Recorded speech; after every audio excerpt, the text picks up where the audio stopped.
Today's manna. Being saved from this crooked generation.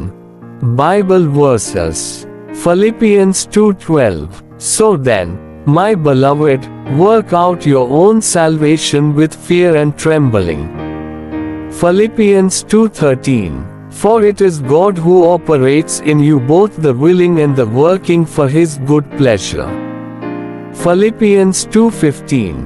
That you may be blameless and guileless, children of God without blemish in the midst of a crooked and perverted generation, among whom you shine as luminaries in the world. Words of ministry.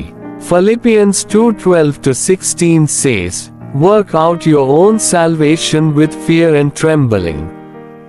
What does it mean to work out your own salvation?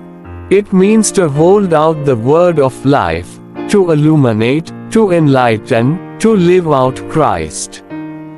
This is through God's working within us both to will and to do.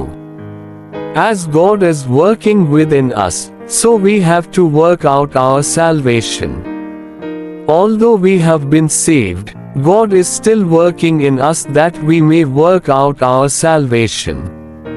Are we now working out our salvation?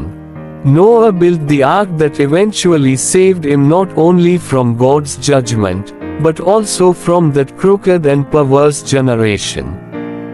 We must work out this kind of salvation. There is no doubt that we have been saved from eternal perdition. But Noah was not only saved from perdition, he was also saved out of that evil age into a new age. Although we all have been saved from eternal perdition, many of us are not working on something which will bring us out of this evil age. The ark which Noah built was a salvation that not only saved him from God's judgment, but that also separated him from that crooked and perverse generation and brought him into a new age.